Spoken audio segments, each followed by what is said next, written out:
প্রিয় শিক্ষার্থীবৃন্দ, আজকে আমরা যে বিষয়টা নিয়ে আলোচনা করব সেই বিষয়টা হচ্ছে অত্যন্ত গুরুত্বপূর্ণ একটা বিষয়, যেটা হচ্ছে আমাদের যারা আমরা মানবিকে লেখাপড়া করি তাদের জন্য ইম্পর্টেন্ট, যারা ব্যবসা শিক্ষাতে পড়ি তাদের জন্য ইম্পর্টেন্ট, এবং সায়েন্সের জন্য তো বলার অপেক্ষায় রাখে না।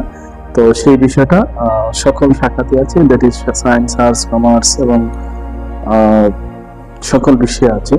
তো সেই বিষয়টা নিয়ে আলোচনা করবো। সেই বিষয়টা অত্যন্ত একটা গুরুত্বপূর্ণ বিষয়।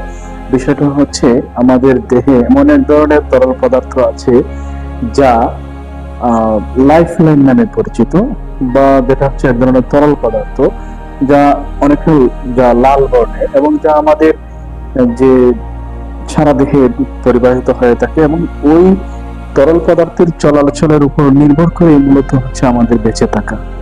তাহলে বলো তো দেখি সেই বিষয়টা কি? সেই বিষয়টা হচ্ছে ব্লাড, অর্থাৎ রক্ত। তাহলে আজকে আমাদের আলোচনার বিষয়বস্তু হচ্ছে রক্ত। তো প্রথম কথা হচ্ছে, আমাদেরকে যদি আমরা বলি হোয়াট ইজ দ্য ব্লাড, বা রক্ত কি, তাহলে রক্ত হচ্ছে এক প্রকারের তরল পদার্থ বা লাল বর্ণের তরল যোজক কলা, এবং এটাই হচ্ছে মূলত রক্তের সংজ্ঞা। তারপরে রক্তকে বলা হয় থাকে জীবনের শক্তির মূল।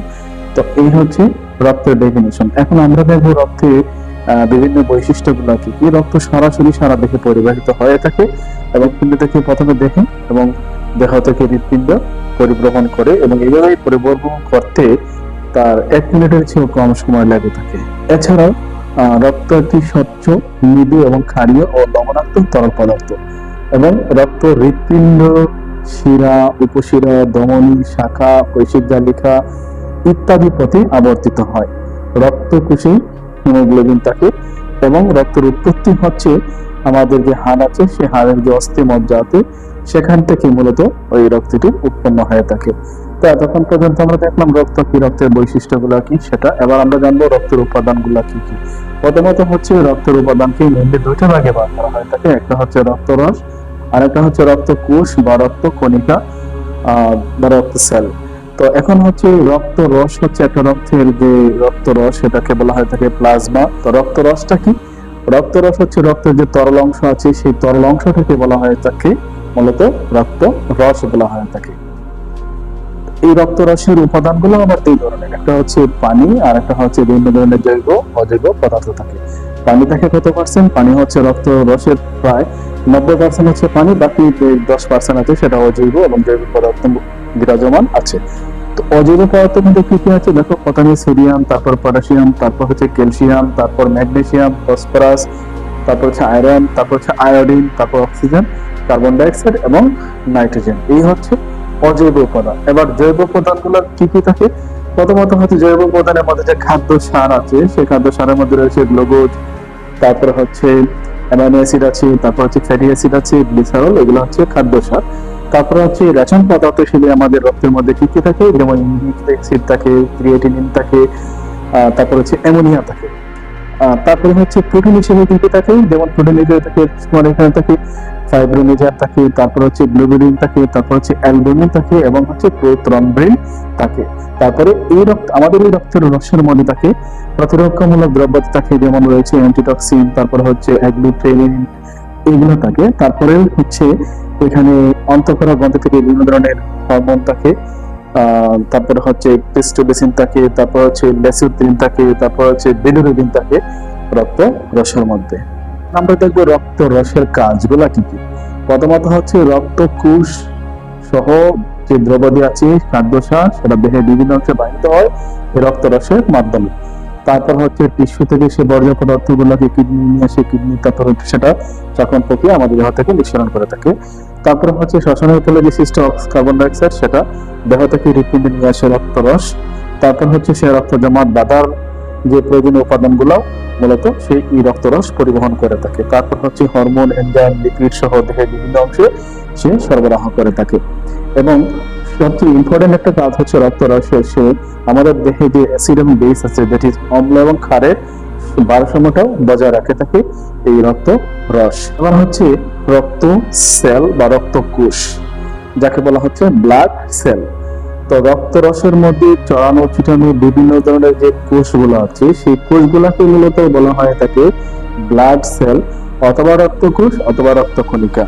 আমাদের দেহে অর্থাৎ মানব দেহের মধ্যে এই রক্তকোষগুলা বা ব্লাড সেলগুলো তিন ধরনের হয়ে থাকে।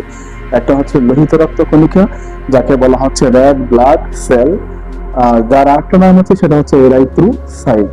তারপর হচ্ছে শ্বেত রক্তকণিকা, যাকে বলা হয় থাকে শ্বেত মানে সাদা, that is white blood cell অর্থাৎ ডব্লিউবিসি।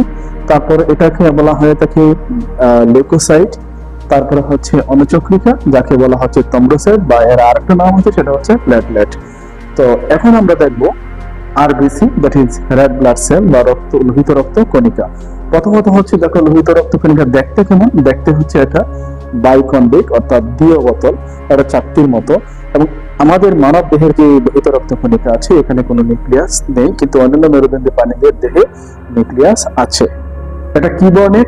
এটা হচ্ছে লাল বর্ণের। প্রশ্ন হচ্ছে কেন সেটা লাল বর্ণের? লাল বর্ণের এই কারণে, কারণ এই রক্ত কণিকার মধ্যে হিমোগ্লোবিন নামে এক ধরনের লৌহ জাতীয় পদার্থ থাকে, যার ফলশ্রুতিতে এই রক্ত কণিকাটা লাল দেখায়। এবং এই কারণে এটাকে বলা হচ্ছে আরবিসি বা রেড ব্লাড সেল বলা হয়ে থাকে। এখন সেটা কোথায় উৎপন্ন হয়? উৎপন্ন হয় সাধারণত এই কোষগুলো সবসময় আমাদের হাড়ের যে অস্থির মধ্যে আছে সেখান থেকে উৎপন্ন হয় এবং অবস্থান নেয় যেটি সঞ্চিত থাকে লিহাতে। এবং এটার আয়ুকাল কত? এটার আয়ুকাল হচ্ছে 120 দিন। এবং প্রতি ঘনমিলিলিটারে একজন মানব দেহে বা প্রতি ঘনমিলিলিটারে মানব দেহে লোহিত রক্ত কণিকার সংখ্যা হচ্ছে ব্রুম দেহে 8 থেকে 9 মিলিয়ন, শিশুর দেহে সেটা 6 থেকে 7 মিলিয়ন, পূর্ণবয়স্ক মানুষের ক্ষেত্রে সেটা 4.5 থেকে 5.5 মিলিয়ন হয়ে থাকে পুরুষের ক্ষেত্রে। পূর্ণবয়স্ক নারীর ক্ষেত্রে এই লোহিত রক্ত কণিকার সংখ্যা প্রায় 4 থেকে 5 মিলিয়ন হয়ে থাকে। এর কাজ কি? এর দেহে এটা খুব গুরুত্বপূর্ণ একটা কাজ হচ্ছে সে অক্সিজেনটা কে পরিবহন করে মূলত কোষের মধ্যে নিয়ে যায় এবং কোষের শ্বসন প্রক্রিয়াটা সম্পন্ন হয় অক্সিজেনে যাওয়ার ফলে। তারপরে হচ্ছে নিষ্কাশনে কিছু পরিমাণে সে কার্বন ডাই অক্সাইডকে টিস্যু থেকে ফুসফুসে নিয়ে যায়। এবং তার ইন্টারেস্টিং একটা কাজ হচ্ছে সে যেহেতু এই রক্তের মধ্যে হিমোগ্লোবিন থাকে এবং হিমোগ্লোবিন থাকার ফলে আমাদের দেহে অম্ল এবং ক্ষারের যে ভারসাম্য সেটা সে বজায় রাখতে পারে।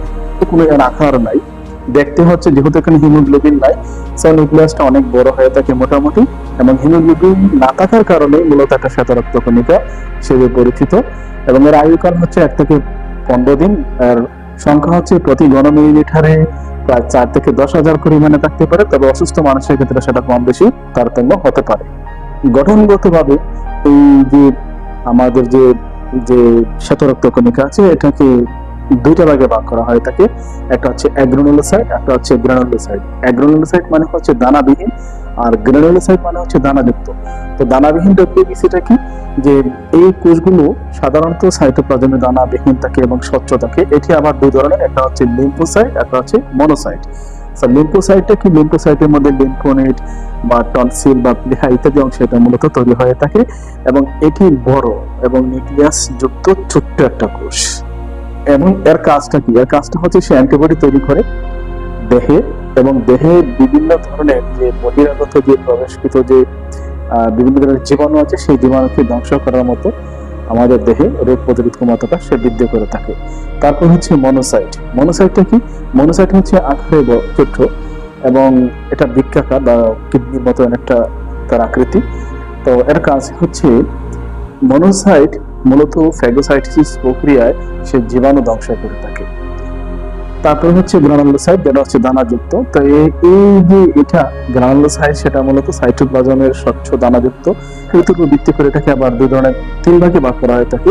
একটা হচ্ছে নিউট্রোফিল, তারপর হচ্ছে ইওসিনোফিল, তারপর হচ্ছে বেসোফিল। নিউট্রোফিলটা হচ্ছে ফ্যাগোসাইটোসিস প্রক্রিয়া সে জীবাণু ধ্বংস করে থাকে। আর তারপর হচ্ছে ইওসিনোফিল এবং বেসোফিল সে কি করে একটা হিস্টামিন নামক একটা রাসায়নিক পদার্থ নিঃসৃত করে দেহে সে অ্যান্টিবডি দেহে অ্যালার্জি প্রতিরোধ করে থাকে। তারপর হচ্ছে বেসোফিল কি করে? সে একটা হেপারিন নামে এনজাইম মিশ্রণ করে এবং রক্তনালিকার ভেতরে যাতে রক্ত জমাট না বাঁধতে পারে সেই কাজটা সে করে থাকে। অর্থাৎ বেসোফিল ওই কাজই হচ্ছে যে আমাদের রক্তনালিকা যাতে রক্ত জমাট না বাঁধে সেটা তার প্রধান। পর্যন্ত আসলে বুঝতে পারছে যে শ্বেত রক্ত কণিকার কাজগুলা কি কি।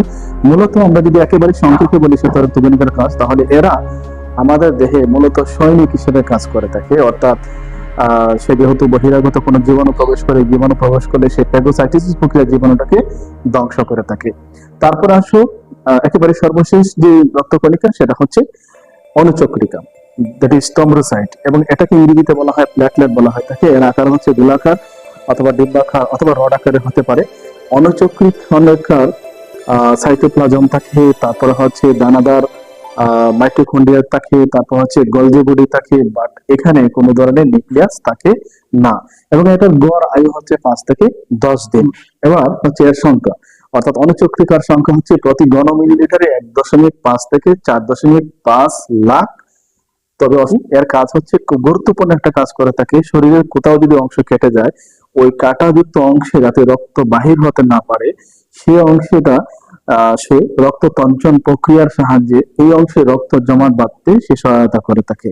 এবং রক্তনালীর সংকোচন ও প্রসারণটা মূলত সেরোটোনিন নামে এক ধরনের এনজাইম নিঃসরণ করে থাকে, যার ফলে আমাদের দেহের রক্তটা স্মুথলি পরিবাহিত হয়ে থাকে। এই হচ্ছে অনুচক্রিকার কাজ। প্রিয় শিক্ষার্থীবৃন্দ, এতক্ষণ পর্যন্ত যে বিষয়টা নিয়ে আলোচনা করলাম সেটা হচ্ছে রক্ত, রক্ত কি, আমরা লাল লাল যে রক্তের কণিকাগুলো উপাদান দেখতে এবং পাচ্ছি তার কাজগুলো নিয়ে আলোচনা করলাম। সর্বোপরি যদি একেবারে ফাইনালি আমরা বলি যে রক্তের আসলে কি কি কাজ করে থাকে, তাহলে এতক্ষণ এখানে তোমরা পর্যন্ত যে স্পষ্ট দেখতে বিষয়গুলো পাচ্ছ আলোচনা অন্যান্য করলাম কণিকাগুলো সেখানে থেকে বেশি অনুচক্রিকার রক্তের সাইজে কত যদি ছোট পরীক্ষাতে প্রশ্ন আসে তৈরি হয়ে যে থাকে রক্তের কাজগুলো লেখো, তাহলে যা এখান একটি থেকে তরল যোজক। রক্তরসের কাজ, রক্তকণিকার কাজ, তারপর হচ্ছে শ্বেত রক্তকণিকার কাজ, অনুচক্রিকার কাজ, লোহিত রক্তকণিকার কাজ, এই কাজগুলো মূলত লিখলেই রক্তের কাজগুলো হয়ে যাবে আশা করি।